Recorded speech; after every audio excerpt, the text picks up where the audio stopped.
What's up, everybody? Welcome back to Vibreville. Hope you had a great day. I know we got some red candles out there, but this is how this cycle is going to be. I really think so. We're going to see a nice green candles. Everyone's going to get euphoric, and then we're going to have a 10-15% correction, a little run up and correction. Like volatility is the name of the game right now. So just be patient. Don't be rotating around. Let the pump come to you. It will. I think I just saw today that $5 billion is getting paid out on May 29th or 30th from the FTX accreditation. So that should be another catalyst for bullishness on top of liquidity coming into the markets, potential interest rate cuts, stock market performance should be really, really good. NVIDIA and reporting. So I think it's going to be an incredible summer. And tonight we're going to step back from the alpha and the XRP, the blue chip stuff. Pulse, we're talking about TitanX and a new project that is coming very soon. My man, CryptoGRFX, what's up, brother? Hey, man, good to be here. Thanks for having me. Yes, sir. How you been, bro? Man, busy as hell. It's a different level of learning time management, learning energy management, and keeping focused and managing a bunch of different things all at once when you build something. So I'm doing great, but holy shit, is this a wild time in my life? Well, that's one thing I'm starting to learn is that I don't think building a project is for me because it literally is another full-time job. And if you're not ready to take all that on, it's just not going to go well for you. And watching Brandon with Build the Tech and Goo God and everyone launching projects, they just disappear for weeks or a month on end. It's like, they're building. Okay, all right, that's where they were. So, man, I give you a lot of credit for that. Well, I appreciate it. It is like a full-time job, but what I can say is for me, having money and just waiting for other people to potentially do something about my bags was not. I didn't like it. I like being really creative, and I like, having stuff ideas that I've had, really bringing them to life. That's what energizes me. And so while it's been so much work, it's actually been the most energizing thing I've had in my life in the last while. So I know it's not for everyone, but for me, at least, it's been a blessing, really. It's actually been super inspiring to actually be in the space all the time, to be talking to people, to be doing all this work. So connecting with guys like you so we can hang out. Because, this is the second stream. I think it was the second stream I've done today. Third conversation around it. So it's like, dude, there's lots going on. I'm thankful.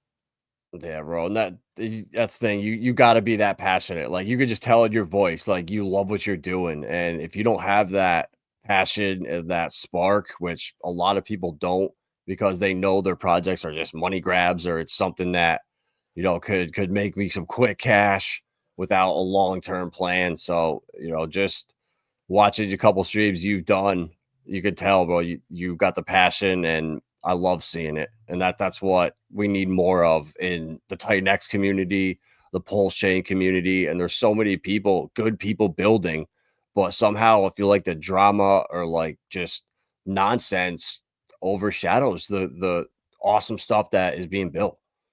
Yeah, it's so true. And we get caught up in, especially when it's in hard times too. You can almost see just the builders and the people that are building. There's almost like this worry that if they put something out, but you can almost just see them just people aren't wanting to receive it. And so it's like that inspiration, that passion kind of, it's really easy to dwindle.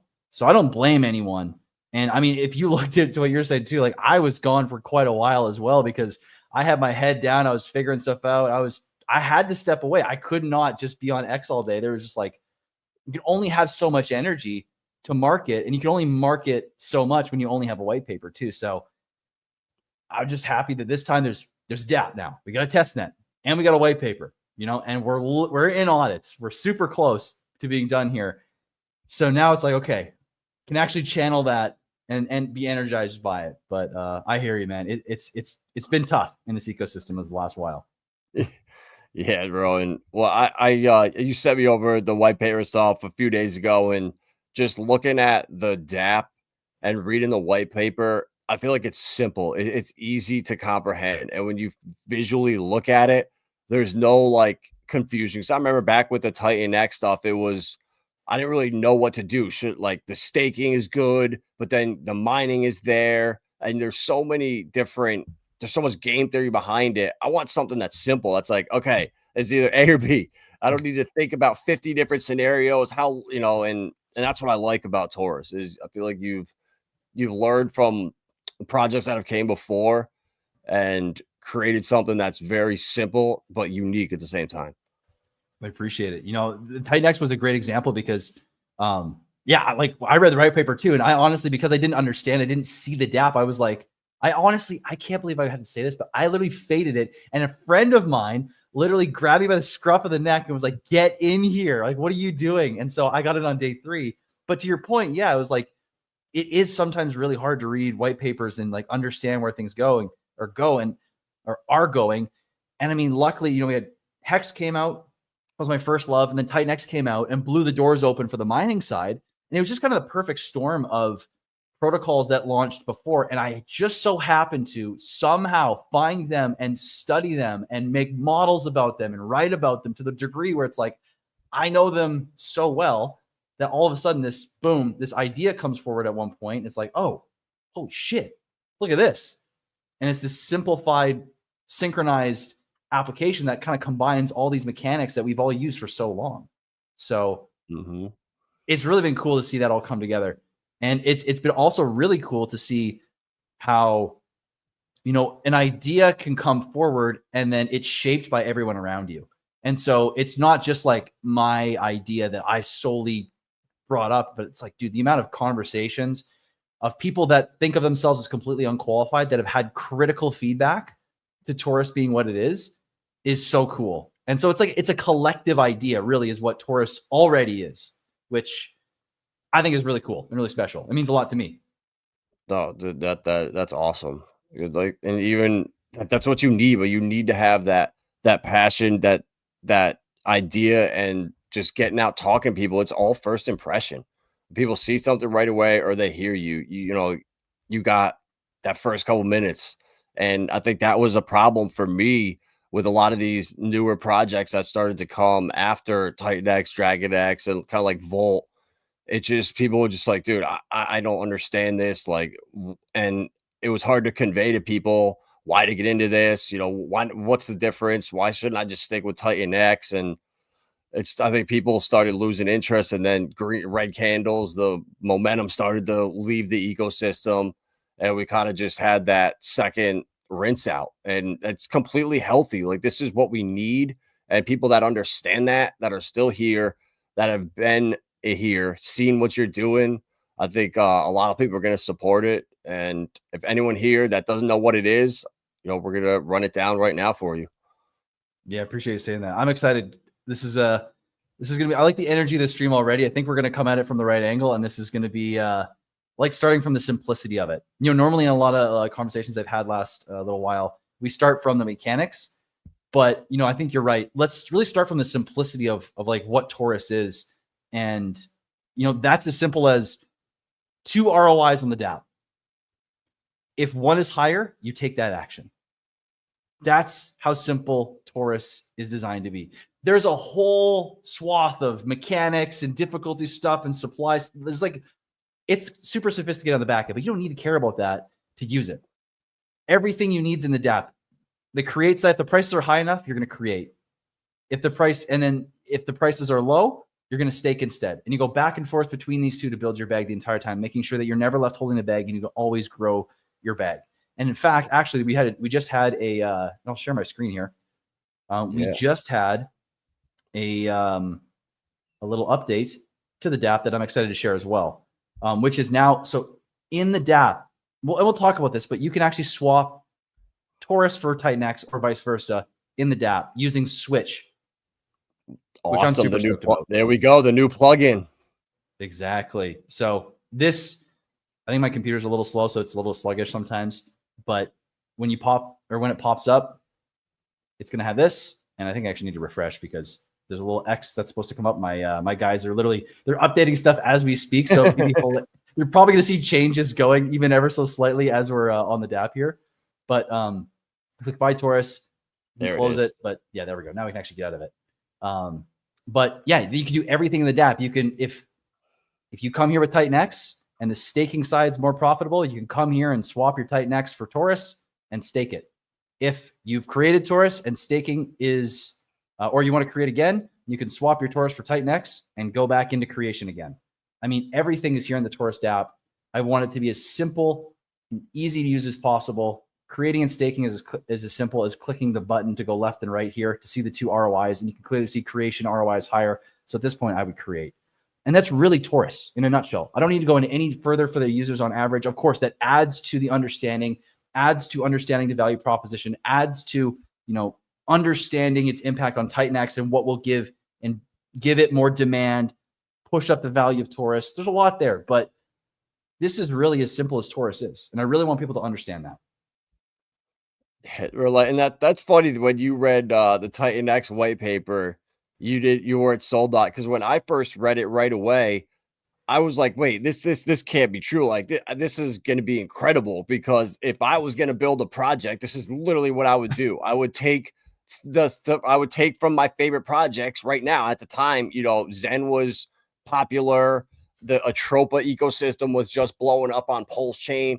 The Sunny with all the LP pairs and creating volume with bots, which led to the dude doing stuff. Like, so much was happening that I immediately read that and was like, I am sold. I'm super bullish. And then your white paper, I read it too, and I was thinking, I'm like, same thing. I'm like, this has got to be too good to be true. And I looked at the DApp. I'm like, this is perfect. Like, it literally tells you I know the questions I'm going to get, and the DApp tells you the answers right there.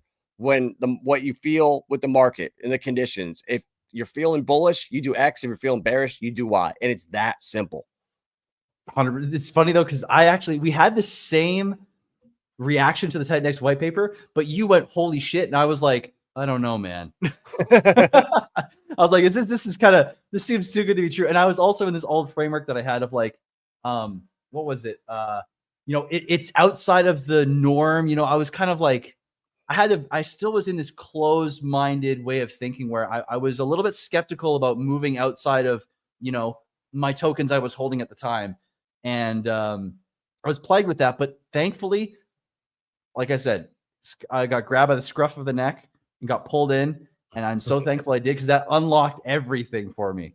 So yeah, it's funny how that works. They can read the same thing and two people can read it, have the same reaction, but then use the information differently. So did you get in on day one for TitanX? Yeah, I got it day one. A lot too, because I was talking with Chris from the Verse and Braggs and guys that are, I would say, way smarter than me. So if I saw it and then they were like doubling down, I was like, okay, this is gonna be something special here. And then two, I thought, all right, if I was in Jake's spot, someone put a gun to my head and said, develop a project, what would you do? I would have done something. I wouldn't have came up with that, but I would have used the train of thought Jake put into it and said, okay, what do I like from this project? This, and this. And now how can I combine them all to make something better? And the fact that he built it based on the same way I would have went about building it, that's what kind of sold me. And I think I remember one of the streams that I saw you on, and there was, I think it was that one and one more that I was watching. I think you were wearing, I think it was a white hat at that. That's how I remember you were wearing a white hat. I remember just hearing your voice and being like 62% buy and burn. I was like, yep. When I hear it out loud, that's pretty good. So I think that was one of the couple streams that converted me, along with getting grabbed and dragged into it as well. So that'll help too. That'll wake you up a little bit. Oh yeah, 100%. But and so luckily, I mean, TitanX came and I learned so much from it. And then this was actually a byproduct too of an idea that was close but not quite. And I actually gave up on it completely. And I gave up. I sent the white paper away. I sent all the docs. I sent it to a group of people that I was like, I know they have money. Maybe they'll build it. I walked away. And I don't know if it was right away or like, it was pretty quickly after. I scrambled back to my computer because I had the idea for Torus that was completing some of the mechanics. I scrambled back, spam deleted everything. and like immediately went back to locked myself in the cave and just started going to town with the Excel spreadsheets. And then fast forward and here we are. So it's been a cool journey. It's been a really cool journey. That's great. So, yeah, bro. So what we got the DAP right here. What so I got TitanX in my wallet. I'm feeling bullish on the market. I'm gonna come in here. Yep. Well, no, actually, no, I'm gonna say I got ETH in my wallet first. So the beautiful thing too is with that Switch.win plugin, it is so much cheaper than Uniswap. The other day I swapped and it was like 89 cents for the swap, and then I sent it out and it was $1.70 to do the send. So it was half the price to switch. Wow. And to send off. And I was like, wow, this is incredible. So people aren't gonna get raped on like a 3%, 4% tax on that little switch. So I think that is something that we need to really advertise, like let people know, like you're not getting taxed by having it simple on the website here. It's a courtesy, but you're not getting courtesy taxed on it. Exactly. I mean, even if you were getting a little bit of a tax at the cost you're paying, it's like, dude, if I'm saving $5, $10, $15 on a swap, I don't care if they're taxing me. Like, you know, sure, take a little bit, fine. And that means if it's that cheap, go for it, man. Dude, exactly. So so that's great. So I got I'm gonna swap into TitanX. Well, hold on. And then you actually don't need to. You can show up to the DApp with ETH and stake or create. You do not need TitanX. If you have TitanX, great. But if you only have ETH, you don't need to swap into TitanX. You can just come to the DApp. You can bring your ETH. For testnet, I can't switch over, but you would be able to click this button here and it'll bring it over to ETH. It'll tell you the amount that you owe. That'll be time-weighted average price. So it'll be the equivalent value to what the TitanX is. And then you just come down here and you click create. The same as for staking. If you come here with ETH, you click the ETH button. It's going to tell you how much. You're going to type in the amount and the length and click stake. And you're done. If you do have TitanX, though, same thing. You just show up, look at the create or stake, choose the parameters you want, create or stake. It's really that simple.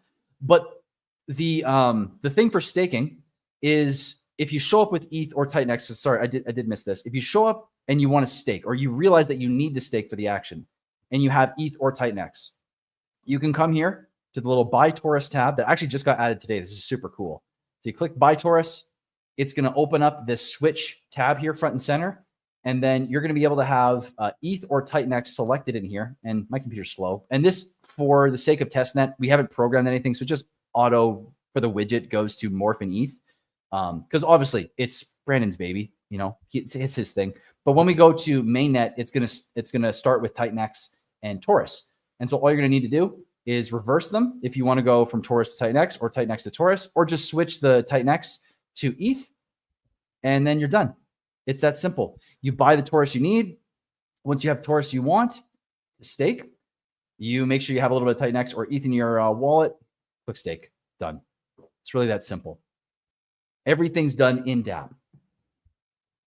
I love it, dude. That's great too, because that was a problem too with some of the projects that came after, where you had to use DragonX or you had to use a certain coin. So I think that people obviously didn't know that. People go in with ETH. It's just like the average person's coming with ETH in their wallet. Mm-hmm. So the fact, I like that, bro. Everything is simple. That's why I like Torus. Everything about it is simple. I appreciate it. That was like the biggest intention with this is like, okay, yes, the system is badass. Like personally, I'm a nerd. I love the system. I love how it works. It's sophisticated. It's complicated. It's got a whole bunch of really cool stuff that I'm a big fan of from the nerd side of things. But I felt like it needed to be something that your grandma could figure out. It needed to be so simple, anyone could come here and figure it out. And that was the whole intention with,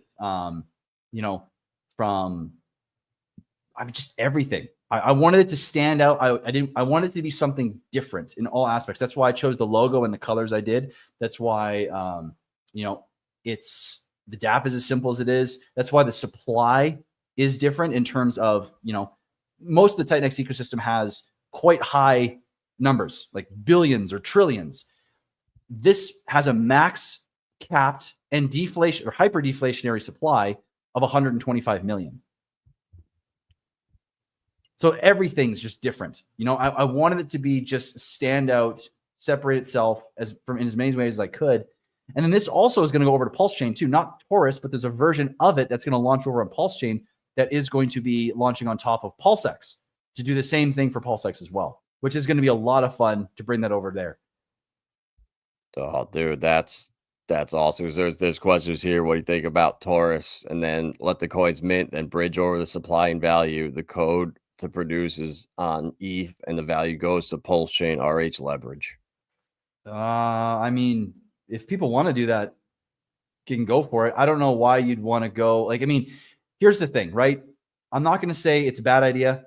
I'm not going to say you shouldn't do it. What I will say is strongly consider the opportunity cost for what you're doing. The initial, let's say, year of Torus is going to put out a ton of tokens for people to capture.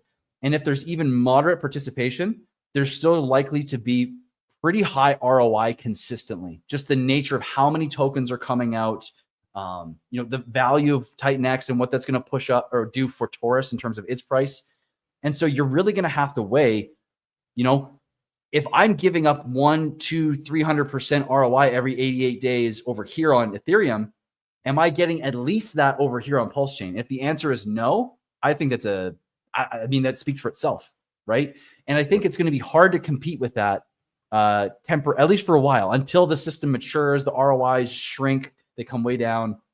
But hey, to each their own. You know, maybe it overperforms, but it's a risk. You know, the system itself it's designed in a way that it should perform quite well for participants. So do what you want, but I would just say calculate your opportunity cost very carefully, you know? Mm-hmm. Yeah. Yep. That's a good point. I didn't think about that.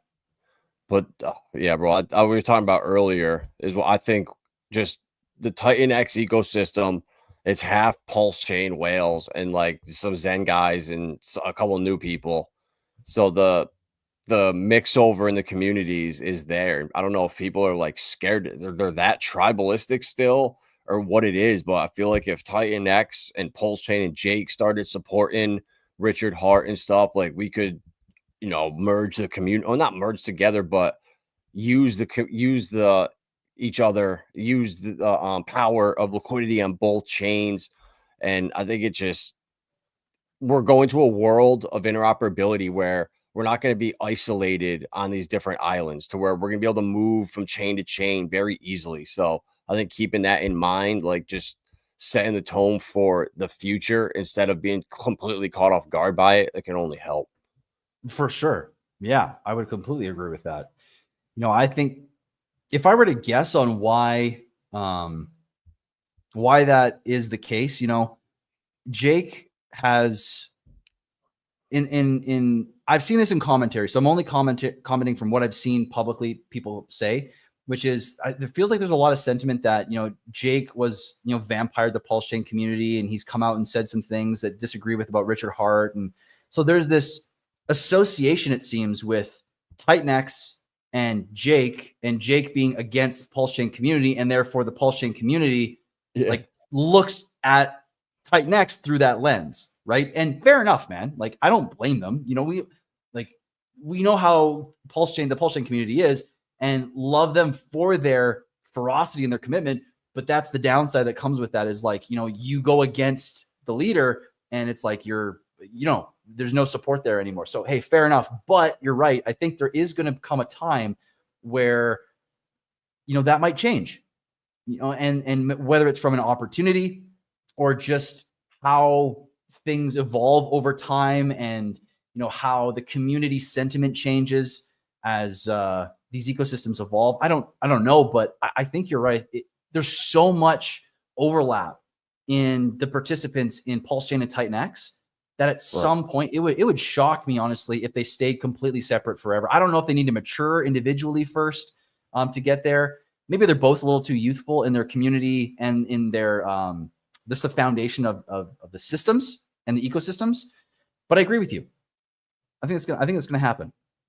Yeah. I'm hopeful. I hope so, dude. That'd be awesome, honestly.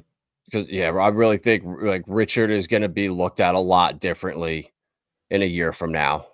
You know, once this bull run comes, if his projects are performing well and the right message gets out that he beat the SEC and his win was for everybody in DeFi here. This wasn't just, oh, Richard Hart won. Like, no, these fuckers came and sued code. Like, if they got away with that, like, I don't think that ever would have happened, but his life could have been miserable for 4 years, just like Ripple and XRP. They made that company hell for 4 years, and that could have easily happened to Richard. So, I'm hoping that people understand that, they see that, but there's just such a bias that people outside the community just hate him. They hate Richard, and I don't think people are going to kind of really convert over to Pulse Chain that are in crypto. I think it's going to be new people coming in that have to get caught by green candles, some kind of new project on Pulse or in TitanX, whatever it is. I just don't see people that are crypto OGs just coming to Pulse Chain. Like, people that hate Richard. And it's just bizarre.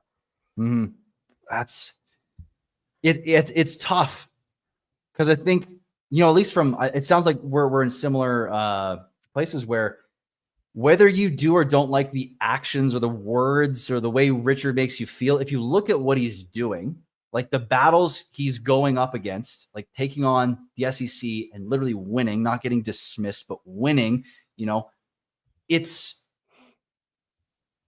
really hard to see how people, and I do understand to a degree, but it's also hard to see how people can't separate the two, and see, okay, I don't like some of the words he says. I don't like necessarily the way he handles himself. I don't like XYZ about, the way he acts publicly, but I can see what he's doing over here, and it's like, what's interesting too is there's a little bit of a fractal going on here where this is the same thing that's almost happening with the Pulse Chain community at TitanX. People aren't willing to see what he's built, but they're looking at his words. They don't like his words, or what he's done. Or they think he's a vampire. They think it's a scam, and therefore they won't give him the time of day. It's interesting how these patterns repeat throughout this sphere. And here we are again. TitanX is a microcosm of that overarching macrocosm, so to speak.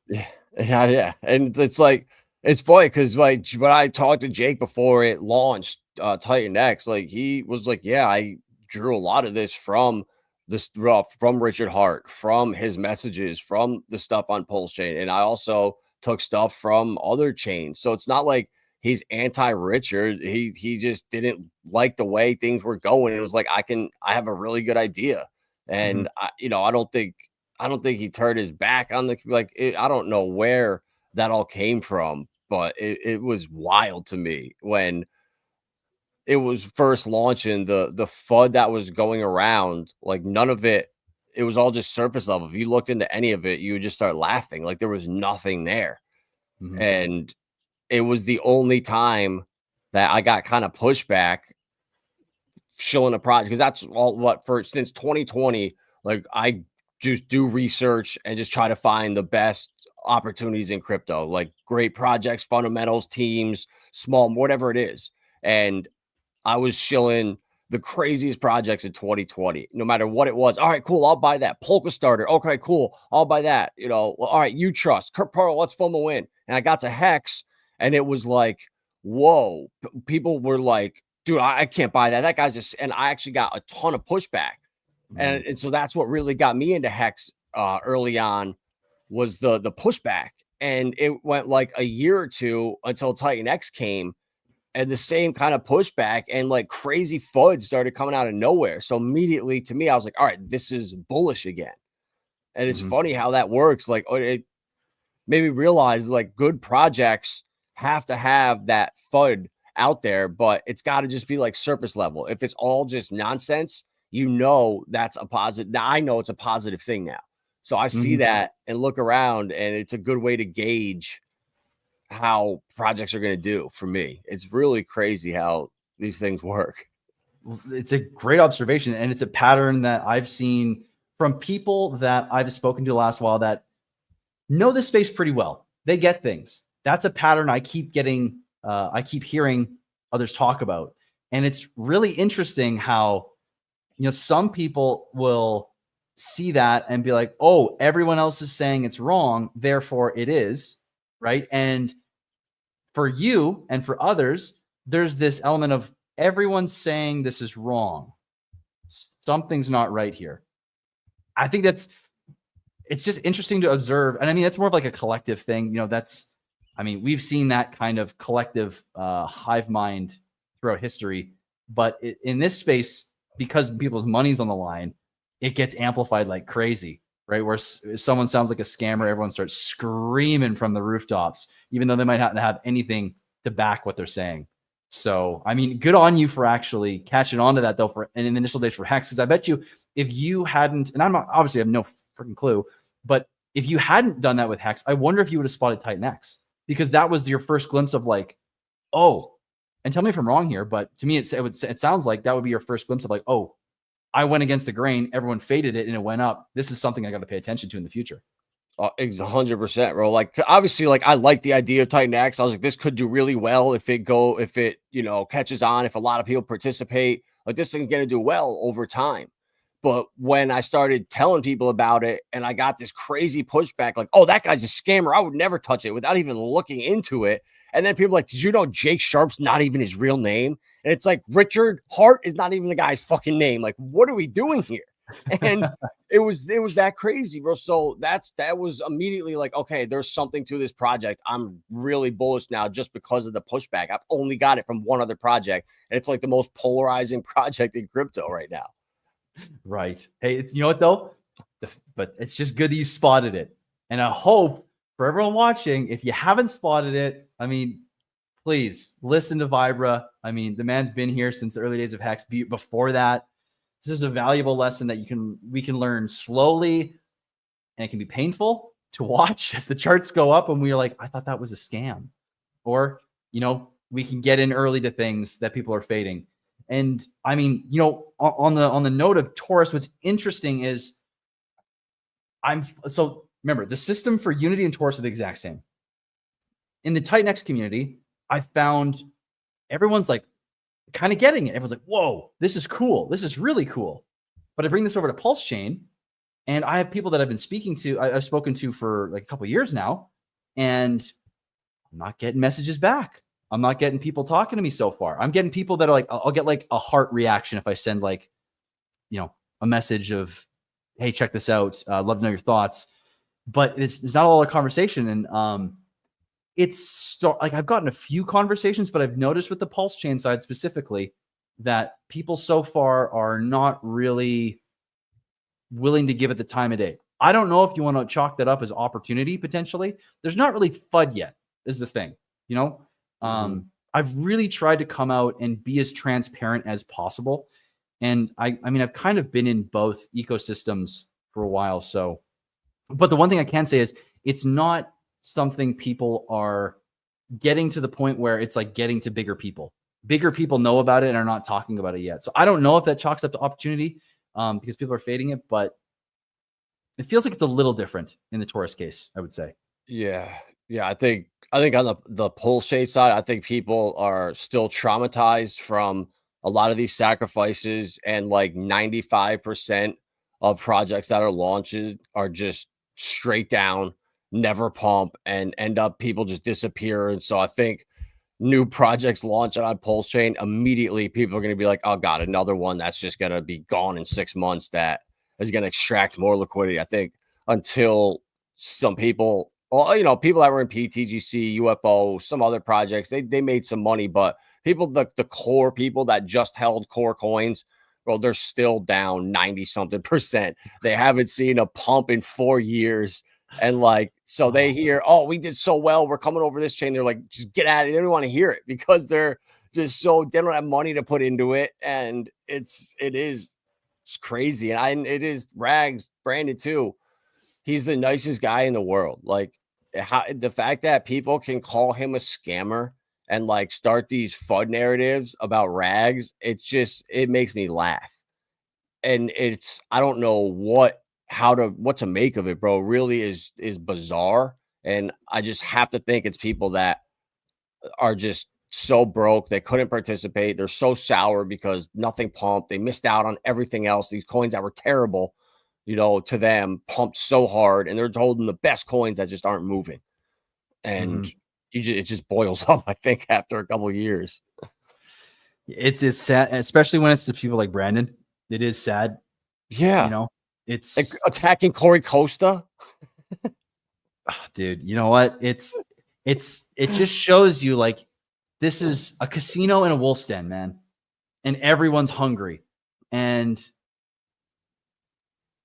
it's kind of one of those things that I've been, man, I made some comments back in the day where I saw some stuff Richard was saying, and I was getting sick and tired of it. And then finally he said something one day after a bunch of things were said, straw that broke the camel's back. And I felt the full wrath of all those people that, can come out of the woodworks and will say everything and anything to you and find things and dig stuff up and makes up all sorts of crazy shit. And so it's been a blessing though, because learning that has been, gateway to understanding. It's like, okay, that's what's here. And the benefit to that I'm starting to see is if you can win those, you're never going to win everybody over, but what you can do is you can win the people over that are within that community that might be, have their walls up, guarded, but not so guarded and sour that they're going to start yelling, screaming, calling scammer and being actively malicious to go out of their way to do something. And then you have that community that same ferocity, that same passion that's against can also be for. And I think there's massive opportunity there.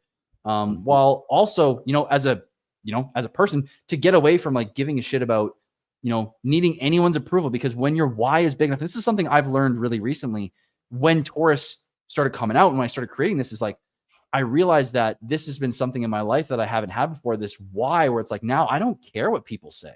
I know what this thing is. I know what my intention is. I know why I'm doing this. And now it's for the first time ever, these comments are now water off a duck's back versus before I'd actually be I'd be staring at the wall for a while and be like, am I shitty? Am I scammed? I don't think I am. But now it's such a gift in its own way. It sucks, but it is such a gift and an opportunity. So I am actually thankful for it in my own right. I need it. Yeah. And one thing that I've definitely came to understand the last couple of years is if you're if you're holding a project and it's got, a bunch of liquidity locked, it's got great developers, it's got great marketing potential, it just checks every box, and it's just sitting there doing nothing. And you're looking around at these shit coins pumping and everything going around, you feeling that and adding on to that bag, being like, oh my God, why am I buying this? This sucks. It's going to keep going down. What should I just stop? That is the 100x feeling. On the other side of 100x, you have to go through that feeling of, oh my God, why am I holding this coin? What am I doing?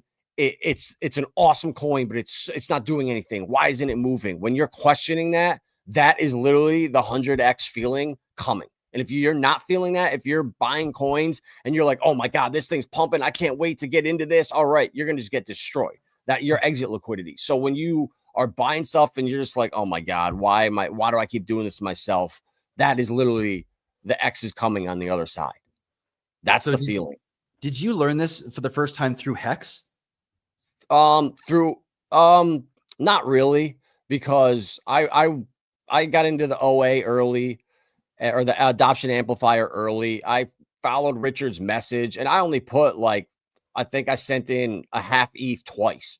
So it wasn't that I didn't go in that hard, but it was this past bear market when I was really doing a lot of research, looking into the blue chips, what coins are going to be here in 15 years? What can I invest in now that 10, 12 years in the future, I'm going to look back and say, God, how did you pick that out of everything?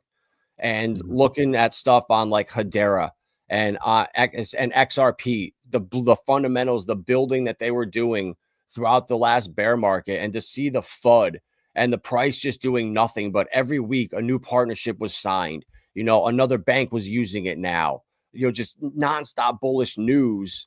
Well, that's what you're going to feel. And there are a couple projects that in 2023 we bought, and we were like, all right, they check every box, but they're just not doing anything now. And all of a sudden, out of the blue, they just ran 40, 50x when really nothing was moving.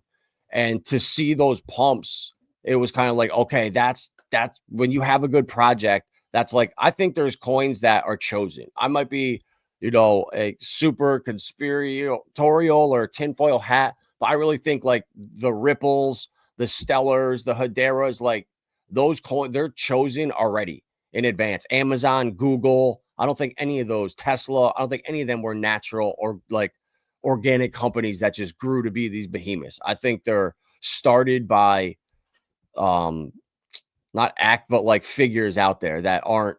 I don't think Michael Saylor is just a natural guy. I think he works with the CIA. I might be crazy, but I don't know. And when you look at stuff like that and you start looking to see where some of these patents came from with Google, with Facebook, with Ripple, and you start going down the rabbit hole, you start realizing, holy shit, the patents for the three biggest companies in 2025 were filed on the same day over 30 years ago. It's like, how's that even possible? And you just start seeing a bunch of stuff and tying things together. And I'm just at that conclusion now that this stuff is chosen, and we're shown a public image, but that's not what happened. Behind the scenes, this was orchestrated and manipulated, and the events and things are orchestrated to bring in the solutions and the next era of finance. Well, honestly, if you look at the pattern that's been happening over the last few years, there's been more conspiracy theories that have come true than facts that supported, the non-conspiracy theories. So if we're going to follow a trend, there's probably at least something there to look at, at the end of the day, whether it's completely true, partially true, there seems to clearly be some serious stuff going on, some serious picking, choosing, guiding hands, agendas. That is, and I mean, dude, the patent rabbit hole, my God, that's banned off all media platforms kind of material. If you start going down that rabbit hole, I mean, it's crazy, but I'm with you. I think you gotta give, I mean, the one that, I'm not even gonna go there just to bring it up because some of them I don't want to offend anybody if they think it's, if they do take it seriously, so I won't bring it up. But I think giving them all a time of day and actually seeing what's in there is some of the most valuable things you can do, because the worst thing that happens is more about why what you already thought is actually true. And if something undermines, then you just learn, oh shit, I actually understand more of what's going on here. And you then have the ability to make new choices to better yourself, for your health, for your mental state, for your like whatever, right? It's like, I think that's so important. So whether they're true or not, I love the fact that you have a similar mind to me where it's just like, question shit, what's happening here? I don't care if I'm right or wrong. And it sounds like, either. It's more just like, what's happening here?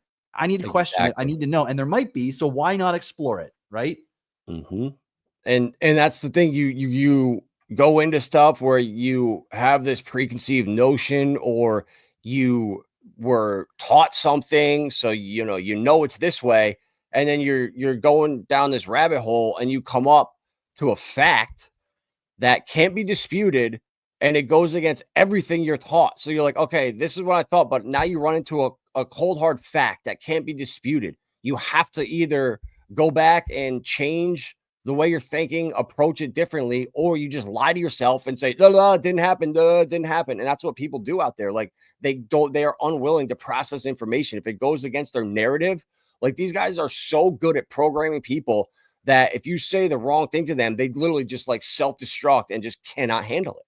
It's the wildest thing.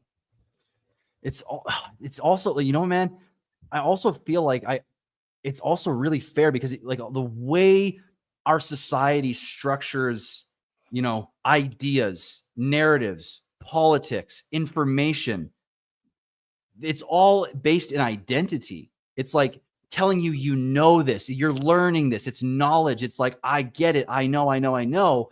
And as soon as we think we know something, there's this subtle thing that happens where it's like a part of us attaches to it. And it's like, there's this part of us that now is like, oh, I know this. And so this like defines a part of my reality. And then when someone comes in and says, actually, sir, there's something you should know, and it's going to literally blow apart your reality. You have to change the way you think. Your identity is going to shift. It really is a massive thing. And so it's like, it's so simple, but also at the same time, I kind of get it. It's like, if most people, if anyone at this point is not used to that act of seeing something and letting it disintegrate part of what they know, and then acting on that and not taking it as a personal attack or feeling as a personal attack, that's going to feel like a personal attack. That's going to like deconstruct a massive part of someone's life. So of course it's going to feel like, oh my God, no, hell no. For most people, it's probably going to be just, you know what? Nope. Because it's too dangerous to the way of life. And it's to be expected, at least the way I see it. Yeah, bro, it is. And it's a free will realm out here. Like you're consenting to half of this nonsense subconsciously. And once you start waking up to it, you really have so much more power than you believe. Like you could just tune it out and just not pay attention to it. And then all of a sudden it just disappears and goes away. It really is that simple. It's a practice. It's like a meditation though. You got to practice it. You got to get used to it. You got to do it over and over and over. And then the problem is though, is when you have a full-time job, right? You're working 40, 50 hours a week, that career becomes everything. It becomes, when you come home, you talk about it, it follows you everywhere. And the last thing you want to do is go down you're so consumed with everything in this nonsense world of this job you're working that 99% of them serve zero purpose to bettering humanity. And it's a wake-up call for a lot of people too, and I think they don't want to hear that. They pride themselves on this career they have, they work their whole lives, and to find out like it was basically a lie, or it was something that you didn't think. Compartmentalization is so bad everywhere. People can be working on something but not step back and see the whole thing that's going on, and they're so good at that everywhere that it's tough to break through and step back from it at all. Because how do you, when you're working 50 hours a week, you got kids, you got, baseball practice, whatever it is, it's constant distractions. And then you got to catch the football game Sunday night. And it's like, you don't have any time. And that's the system is designed to keep people just so far from what's actually important at the end of the day. Oh, 100%. Well, and Sray brings up a good point too, is that all this that we're talking about actually relates back to crypto. And you can see all that I know, and ignorance to what might, undermine what I think I know, that lack of willingness to change, the lack of openness, that gets amplified in this space. Like, dude, it's greed, money, like, putting all your eggs in one basket in hopes of changing your future. And then you get this other stuff mixed in. It's like one of the messiest spaces you could possibly have. Seriously. Like, I mean, traditional investing, I was never big on investing, but when you watch from afar, you can talk to people that are in it, and, there's a little bit of gambling you can do, and you can do risky stuff, but like, man, I've never heard of any space in my entire life that's got the concoction of stuff going on that this space has. And wow, if it should be studied at some point, seriously, about how much everything gets amplified, and really like how all of human nature comes out in this space, particularly, and how much we can learn from it. Dude, it is absolutely bonkers. It really is. But let's talk about more about Torus now. Let's you have any launch dates yet, or are you still testing stuff out? So we got one audit is, we just got it back, the first round. We're gonna do the edits, send it back, make sure that's good. we had another audit that is going to, was supposed to go at the same time, got a little delayed just because the company's just got a lot of work.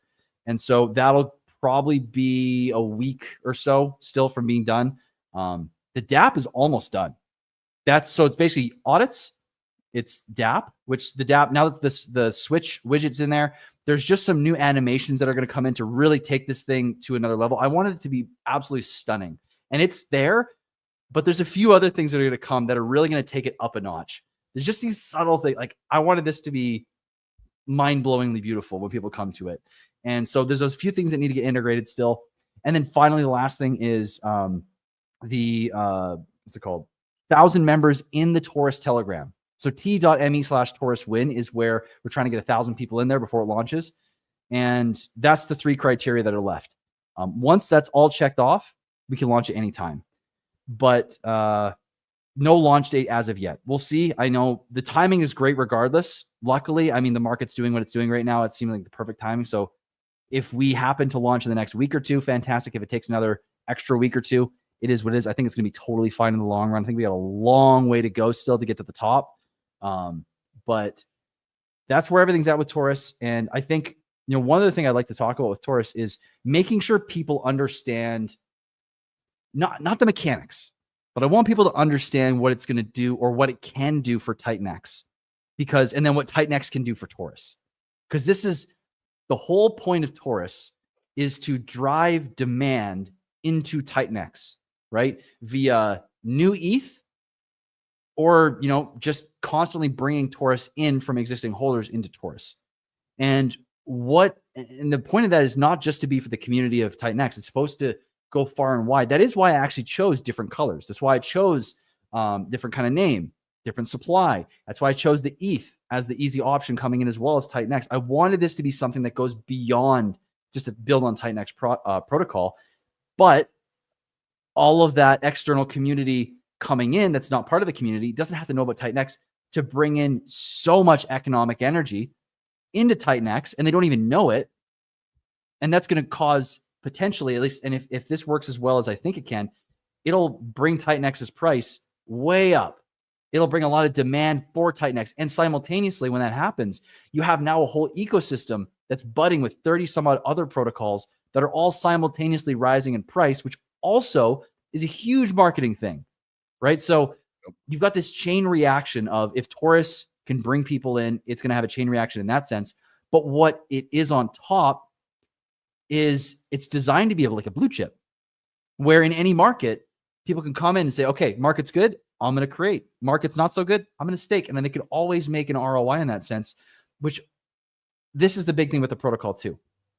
And I'm saying a lot right now, so pause me if you want to cover or, touch on anything specifically. But the protocol is perpetual. The system is constantly sending out supply perpetually on a declining basis, similar to it's like a block reward, but instead of block rewards on BTC, it's like a daily block reward. And whoever's in the pool, whether you're staking or creating, gets some of that daily block reward. That's kind of how it is, and it declines over time. So what this means, though, is because you can only stake or create for 88 days, when those 88 days end, people have to come back into the system. The ROI is going to go up, and new ETH or new TitanX has to come in to support Torus and to support TitanX. And so this is a constant, perpetual flywheel that will always be going. And last thing I'll say on this is, if you look at auctions like Volt, Flare, Ascendant, any of the auction protocols that we've had in the TitanX ecosystem, Blaze, the list goes on, right? People are hungry for an ROI where they can find it. And if there's always going to be a place to find an ROI, there's always going to be demand. And so 5-10 years in the future, if there's been constant demand, even to a small degree, that chipping away effect that it can have on TitanX, or conversely on PulseX for Unity, could end up being absolutely massive in the long run. So think about that. Dude, I really like it. It takes a lot to build something, but also have TitanX in mind. Like, not only, okay, we're gonna burn some TitanX because you got to use it to get into this protocol. Like, you can use that and actually just dilute the hell out of the ecosystem. Like, just because some TitanX is getting burnt doesn't necessarily mean it's going to be an overall positive for the ecosystem. So I like that, where you have the 88 days. That's it. You're not going out for a year or longer. So it's short, concise, it's simple. And like you said, bro, people are chasing ROI, especially as these institutions come in the next couple months when stablecoin regulation comes through. They're going to, the number one, they've already said it. Like, they're all about yield and DeFi. How much yield can they earn? What protocols? Where can they earn it? That's what they're going to be chasing. So I think like another DeFi boom is going to happen at the end of this year. No one's talking about it, but I really think the DeFi renaissance is going to come back when all this money starts flooding into Aave, into these lending protocols, into these ETH staking protocols. Like, it's going to happen fast. And, you know, just piggybacking off of that and always having somewhere to make a yield, that's phenomenal.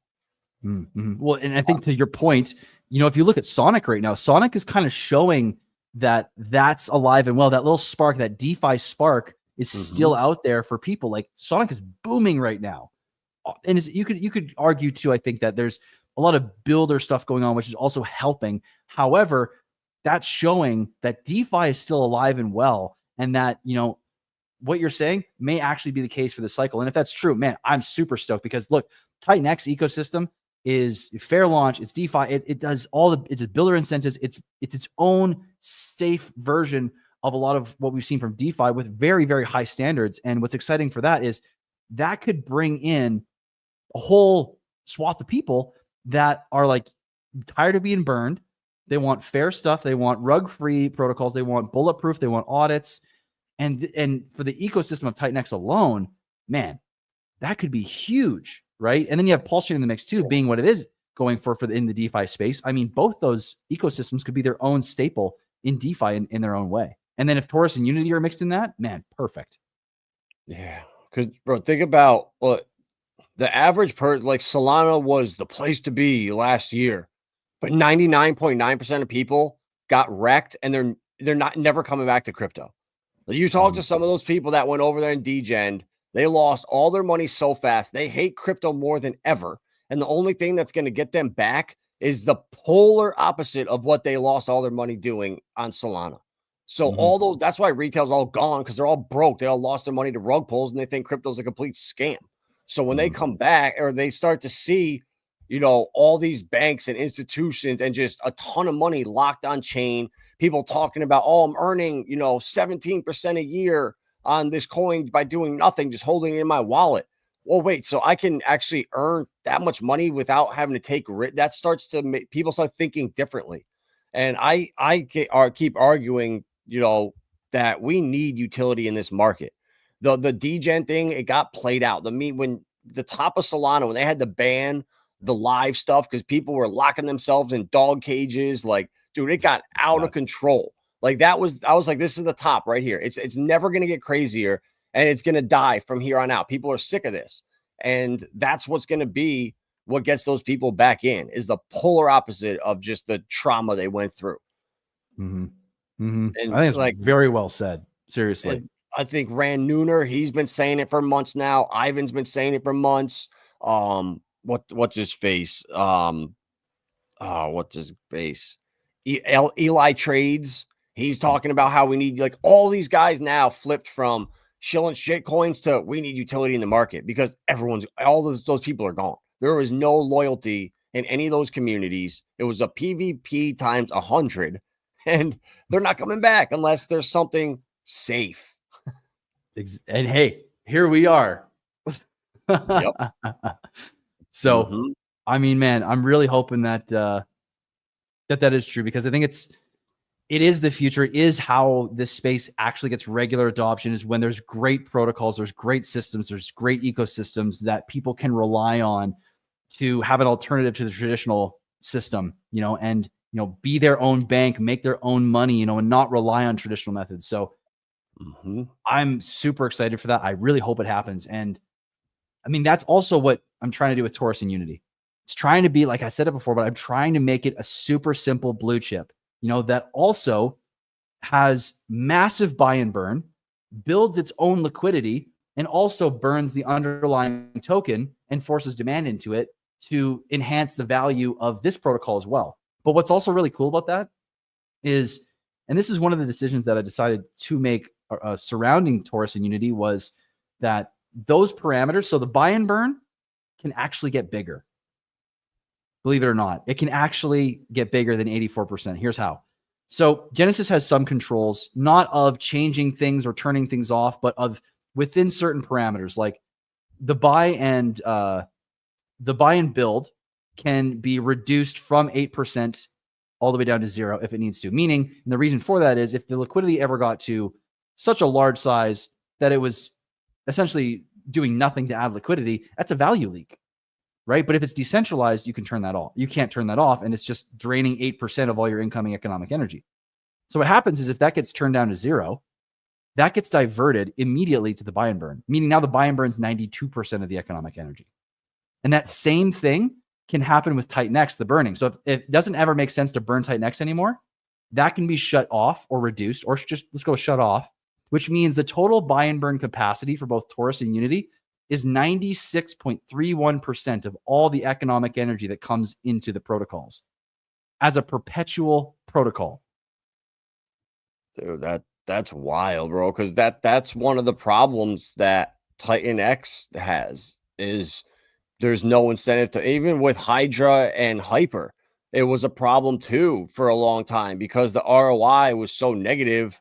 There was no point of mining. You might as well just go market buy at that point. So for long chunks of time when people could have been mining, people weren't doing it because there's no incentive to. And that, I think it was a problem that I don't know how you could have fixed it or got around it. I don't think it was just inevitable. Like those are just ebbed and flows. But this here, you figured it out.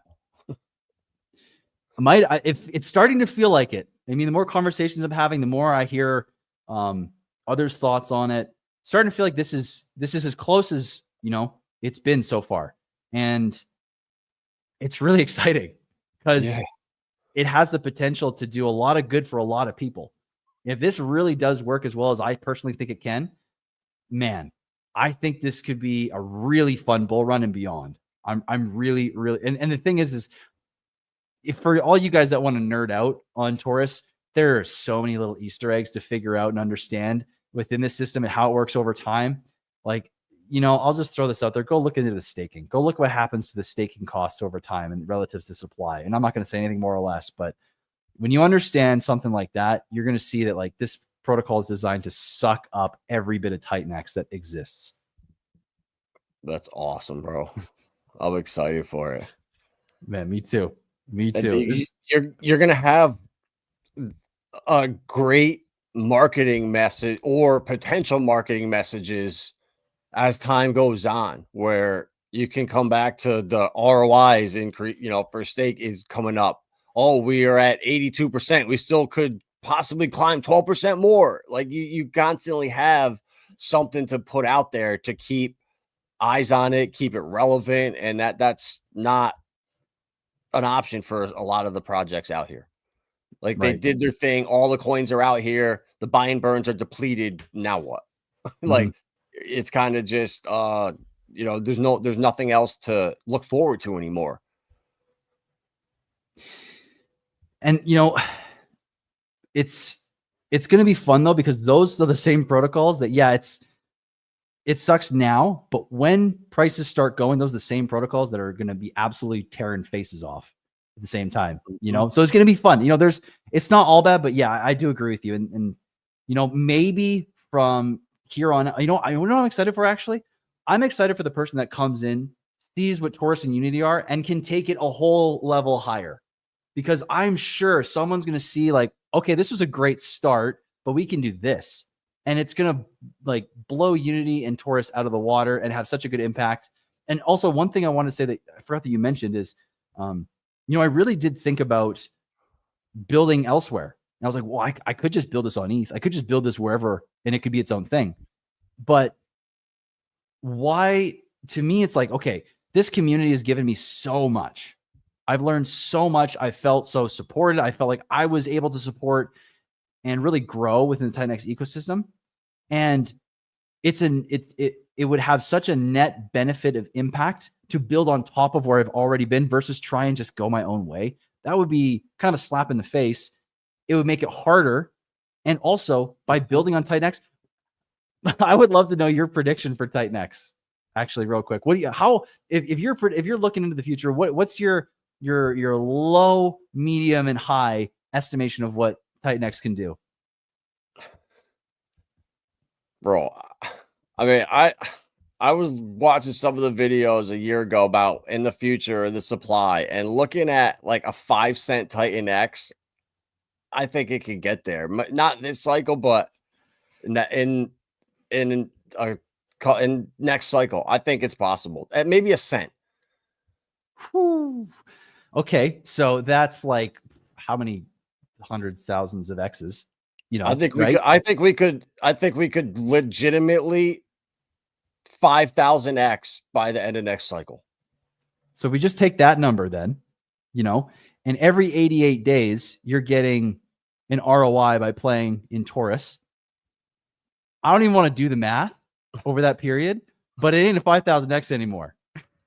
You're getting crazy X's, you know. So that's the power of Torus. Is like, while TitanX is doing its thing, you're growing your bag, and that bag is growing in TitanX terms, right? So by the time TitanX does a 10x, 100x, 1000x, 5000x, whatever it's going to do, right? You've now amplified, and you haven't had to lock yourself up for so long that you miss the boat. You know, if you go look at most tops happen over many months, right? By the time it starts to reach this period, hits its top, goes sideways, kind of comes down, that's months. And that many months, you still have time to do an entire Unity or Torus creation or stake and still be close to or at the top. Even if you start right before, you're still going to be so far up by the time this is done. You're not locked in for 10, 15 years. So it's like, it's going to be a perfect synergy, I think, in the future. It's going to be a lot of fun to watch. Dude, yeah. And the fact that you can consistently have, you're going to entice new capital to keep coming in every 90 days. If someone comes in, they like the system, the ecosystem, they're probably going to want to come back and go a little heavier the next time around, maybe. That's what I'm hoping. That's what I'm hoping. You know, if people, they come for the first time, they see the ROI, and they're like, and the thing about this system is it's going to prove itself not when it's working well in the creation side, but when the staking side gets initiated. That's when the system is going to prove itself. And that's where I'm most curious. And if it does what I think it's going to do, it's really going to act differently than other protocols, because this staking mechanic is really going to prevent it from dropping like we've seen other mining protocols. And to tie it back into what you're saying, I think this is where it's going to sell itself, is when people see, like, when times are good, they're great, but times almost never get really, really, really bad, because there's this harmonization between these two mechanics. And I think that's what's really going to sell for these people and bring in constant new economic energy, which is just going to force itself into TitanX, make a big old kaboom happen for the rest of the ecosystem, and everyone's happy, you know? Mm-hmm. Yeah, dude, this, bro, everything too, it just like in a macro perspective, I think people are still so traumatized from last cycle and what happened that people are just gonna start dumping their bags early this cycle. I think max pain is actually to the upside in like the next into 2026. I think we're gonna just pump so hard until early, maybe to the end of Q1 2026, and then when the debt restructures, rolls over, I think there'll be some kind of crash or something that happens. And then from there, I think the utility cryptos that are actually being used to tokenize assets, the cryptos that are actually being used, like when Stripe adopts one of these networks or some, buys out Stronghold or Vela or one of these payment processors, that's when, like, Web3, I'm hearing they're going to come into crypto through acquisitions. Once legislation's here, You're going to have PayPal buy out a company, see Venmo buy out a company, or IBM start buying crypto companies out, and that'll be their exposure right into the ecosystem. I think that's what we're going to start to see a lot of in the next after the summer. I would say when regulations come and we start to see the billions of dollars flood onto the chains. I strongly agree with you. You know, I really think I've been saying this for a while now. And honestly, it's funny. I forgot it and recently started to come back up again. I started to remember, oh shit, right. I really do think this is going to be like the last really volatile bull run that we're going to see before the regulations come in, before the institutions come in and really squash the market in its volatility. But because, you know, like if you go look right now, banks are now getting support and being allowed to actually have custody of digital assets for their customers. You're seeing all sorts of institutional turning over that they actually can access, hold, give a service, offer a product that is in DeFi. That's like exactly what you said, I think is going to happen, where there's going to come a point where, you know, we're going to go and see so much institutional adoption that we're going to see a massive top. And then we're going to see squeeze. Like it's not going to, it's going to change from then. But this is the last time I think we're going to really see this huge bull run. And man, what a time. You know, I don't know when you got in, but I got in 2021. You know how Richard says, hi, Richard Hart here, called the top on the day. I said, hi, CryptoGRFX here. I bought the top on the day. That was my experience of crypto. I bought the top on the day and then bought the next top and then just watching it go down and down and down. And I'm thankful though, because man, the lessons that have been from this bear market, as hard as it's been, you know, everyone's saying the same thing. I couldn't be happier to be here. And we have such a great crew of people that are within the ecosystems that we're all a part of. That's like, man, it's going to be so fun to be here for this next 12, 16 months or however long this goes. It's really going to be a ton of fun. And the connections that we're going to make, the networks that we're going to have that are going to extend beyond crypto, man, it's going to be really cool. It is, bro. Then I think we're going to have that, like, there'll be one killer app that comes out that just blows this thing to the mainstream. I don't know what it's going to be yet, but we're on the verge of it. And yeah, bro, I got in 2019 and built up a nice portfolio. I had 300 quant. I had a couple million hacks, and I got that wallet hacked. And I lost everything. So I was just like, oh my, I'm done with crypto. Screw this. And then within like a 6-week period, I got the Uniswap airdrop and the Ampleforth airdrop, and it was almost 10 grand. Nice. So I took that and I just bought all hex with it. And I ended up staking 90% of it for up a 15-year ladder. So I literally, like, if I had somebody to just show me what to do or like kind of like guide me when I first found crypto, I'd be like retired multi-millionaire by now.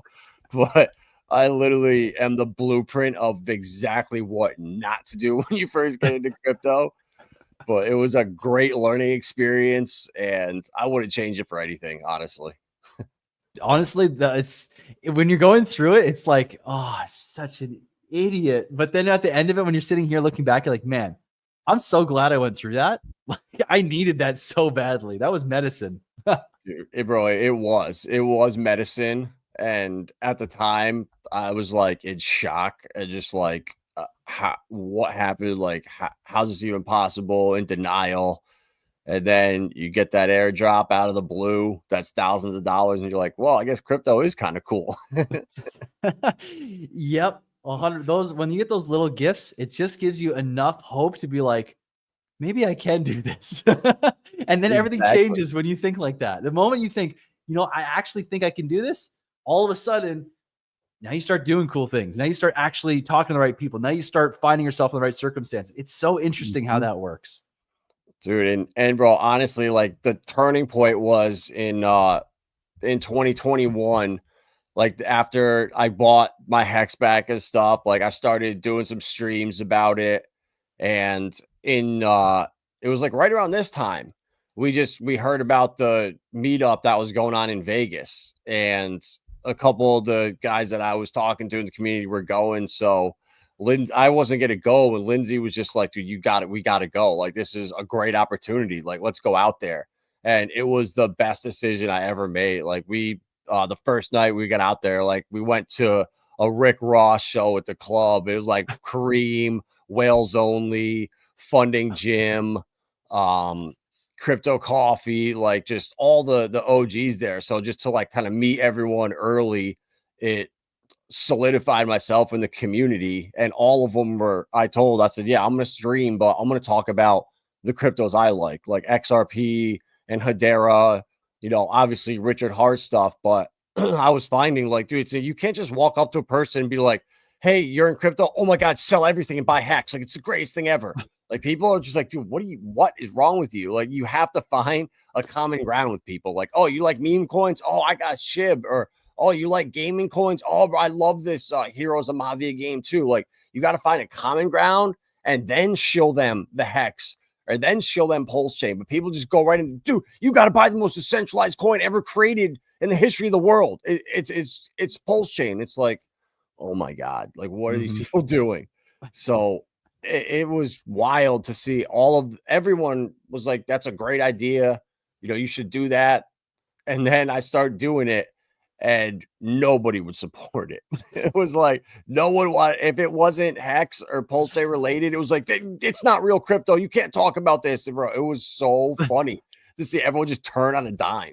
And that kind of gave me motivation to be like, you know what, screw this. I'm just going to do what I want. And I've just been slowly doing my thing, but probably at a detriment to growing the channel because people that like Hex and Pulse Chain don't really like Ripple and Stellar. And people that like the utility coins kind of hate Richard Hart and like they like the centralized stuff. So to try to get at all these people, it's been tough, but it is what it is. Well, dude, I can imagine how like just that blank. What's that meme where the guy's just like and blinks? What is it? I call it the stylo. I can just imagine that's what your reaction was when you like did the very thing. Everyone was like, "Yeah, dude, go for it," and just like nothing, no support. That must have been your facial expression, dude. It's so funny, but it is what it is because the people that stuck, you build like a organic community of people that actually are like passionate, they care about this stuff, and I'd rather have 20 people watching that actually care and do research than 200 people to come in here and just like be gone the next day and no loyalty. They don't give a shit. Like, if you're watching my streams, like, you care about crypto because it's not you're not just gonna get smoke blown up your ass for an hour and told what you want to hear and what most people do. Well, it's you can see it in your user base because it seems like the people that come and watch have the same mindset. So you're the people that come to you are a reflection of who you are. And so it's perfect. It's that's all you need, man. 20 people that actually care, that resonate with you are far more impactful and meaningful than 200, 2,000, 200,000 who half give a shit could ever be. 100%, bro. Quality over quantity all day. And that's what's so unique about TitanX and Pulse Chain. Like, the quality of the streams you get, you don't see anywhere else in crypto. Nope. And that's what drew me in. I mean, man, when I remember back in the day, Wales, that was the first. I remember I was listening to all the classic influencers, and I stumbled somehow. I think because back in the day, I was deep into. I was listening to Fresh and Fit for quite a while, and I remember seeing DCC on Fresh and Fit, and he mentioned this thing called Hex, and so it was like April of that year. And later that year, I was out driving rock trucks in a gold mine. And I was like, man, I need something to do. What was that cryptocurrency that I mentioned? I went through my phone. I found an old note. I wrote it down. So it's like, okay, typed in Hex. And this Wales only guy was the first thing that popped up. And I was listening to this guy, and my eyes were getting bigger. And I'm like, what am I? Dude, what? Like, and my mind was getting blown at the quality of conversation around this thing.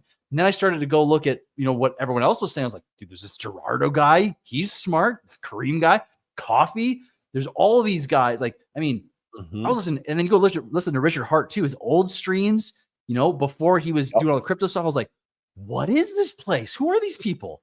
And it drew me in. So, and I mean, that's now like that.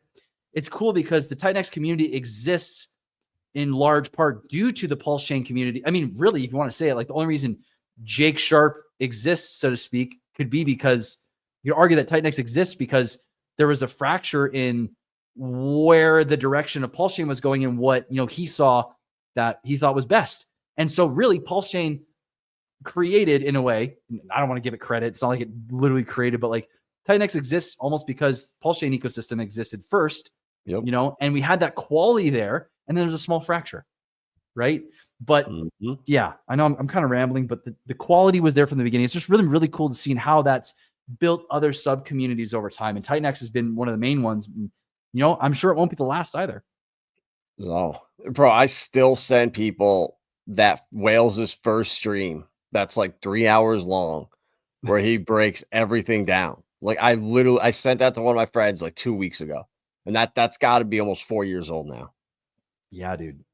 Seriously. Those were long, but honestly, some of the most quality information packed streams I had seen. And I mean, I don't even know how I can compare it to stuff now, but it still is up there. That's for damn sure. So yeah, that's sweet that you're still sending those out. I remember those vividly, man. My mind was blown for hours listening to that. Yep.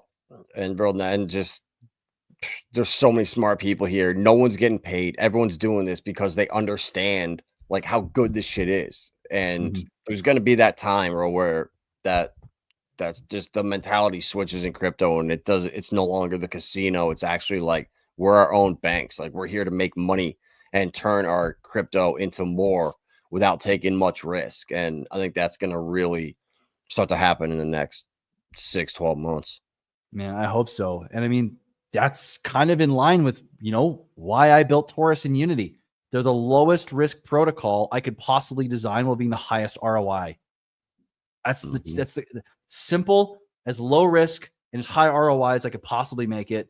And so, I mean, I know I'm plugging my own stuff again. I guess it is the Torus. We're talking about Torus, so might as well. But like, it's like that's why I designed them. And if that fits the bill, man, I'm excited to see where that leads. Because if it works out well for Torus and Unity, what happens to PulseX and to TitanX is only gonna is insane as well.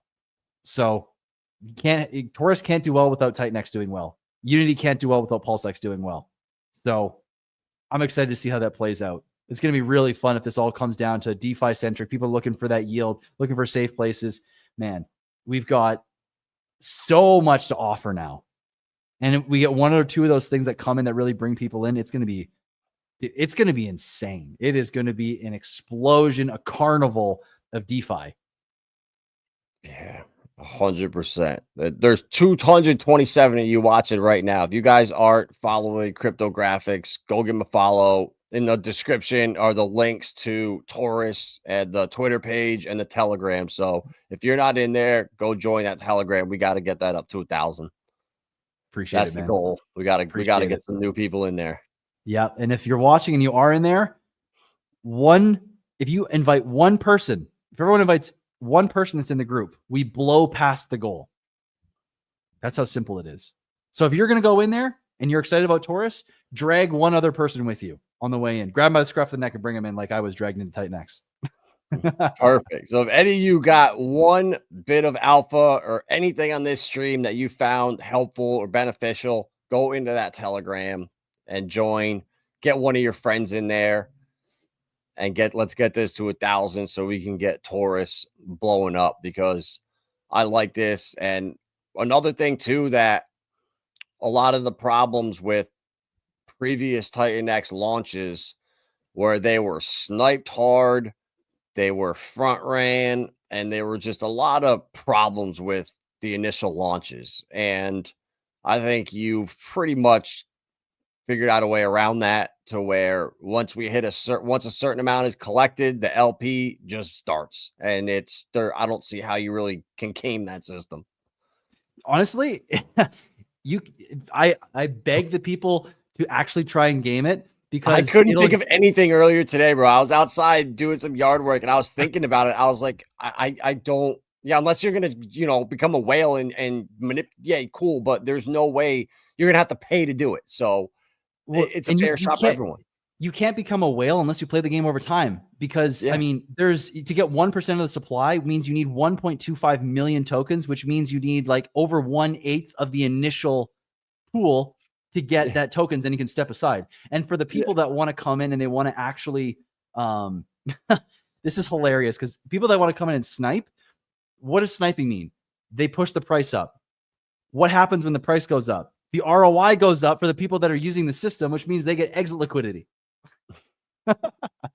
Dude, so that's like, dude, this is the anti. Oh no, bro, Torus is a great opportunity if you're a sniper out there. Definitely wait for the launch and snipe the shit out of it. Oh my god, that's so funny. Financial advice.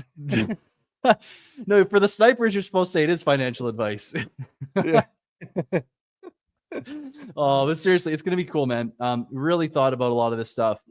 Like Gugod was saying, build the tech, the company I'm working with, it's Rag's company, Brandon's company. They're awesome. We've thought about everything. They've been through this before. We're putting everything, all the tricks that they've got their sleeve, all the experience they've got over the years, we're putting that up into Torus and Unity, and it's going to be awesome. It's going to be great. Do you see this being a super thick liquidity in the future, or always staying to scale with the price? I would imagine that this protocol is going to have a substantial liquidity pool. It's designed to be able to allow users to come in and out with big or small bags easily to play the game as much as they want. And in order for people to play the game, you can't have like the price go up a little bit. Creation starts. One guy has a massive bag and a good ROI. He sells to compound and the price gets crushed. Like, in my opinion, the liquidity pool needs to be able to handle a significant amount of selling to be able to handle this oscillation between the creation, the higher price and the lower price. So eventually, like at first, it might be a little bit more volatile because it's going to take time to build the liquidity pool, or it'll scale as price rises because liquidity grows when the assets rise in value as well. But over time, this is part of the process. At first, it'll be as thick as it can be, and it'll grow and it'll become thicker and thicker. But eventually, that the volatility that will happen around the ratio the system exists around will eventually be so small that it will just kind of oscillate to the side, up and down, and slowly move up as its price floor is designed to. And at that point, when it's slowly, ever so slightly oscillating between creation and staking, it's basically there's no difference between them for the most part. There might be like a point something percent difference or a 1% difference. At that point, then it's like, all right, liquidity we're in a mature state, but that's how thick I think the liquidity could get. Yep. I like it, bro. It's going to be fun to watch. Yeah, bro. I'm excited, man. Good stuff. You built a really, really unique project. It's simple, but it's got a lot to it. I'm going to look into the staking stuff tonight. I definitely would check that out.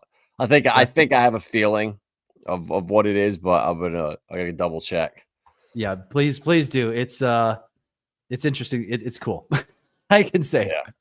Yeah. So awesome. yeah. Well, any last words for the people? Oh man, just make sure in the bull run, have a plan, have people you surround yourself with. Make sure that you're getting outside to touch grass. Take care of yourself, and get in the Telegram. Go hop in the t.me/Torus.win. We need 1,000 people in there. The sooner that happens, the closer we are to going live. And also, too, make sure that what you're excited about in this bull run, whether it's Torus, whether it's TitanX, whether it's anything else built in any ecosystem, this is a time to really share your excitement, because it really helps grow the ecosystem or the token that you want to do well. So sitting on the sidelines and, just watching is great. But if you can assist by even just spreading that excitement, that passion, whether it's in Pulse Chain, TitanX, it's on Sonic, wherever that is, this is the time to start doing it, because it really helps the people that are building and that trying to also grow the ecosystems that are ultimately going to help whatever you're holding appreciate in value. So I would say, yeah, let's get it, guys. It's going to be a fun time. Yeah, definitely. Hey, guys, these new projects, they're awesome. Like, I'm going to participate in this, but I'm going to be using fresh capital. So if you're not in a position where you have fresh capital to put in this, do not go sell your TitanX bags or use some of your bags that you plan to hold through the cycle to diversify. You know, it's okay to miss out on some projects if you don't have new money coming in, because at this point of the cycle, you do not want to be selling bags or rotating to get into new stuff. You know, go out and figure out a way to make a couple $100 or something and then jump in. You know, do not sell stuff you own that hasn't pumped yet or anything like that. So that would be my advice to people out there. No, that's awesome. And thank you for having me on stream, man. This has been it's been great to chat with you. I think this feels like definitely not the last. So I'm looking forward to the next one. Appreciate you, man. Thank you. Yeah, me too, bro. It was good stuff. So, all right, guys, follow CryptoGRFX. If you're not, jump in that Torus Telegram and invite a friend, because we need to get this thing to 1,000 people and take this thing to the next level.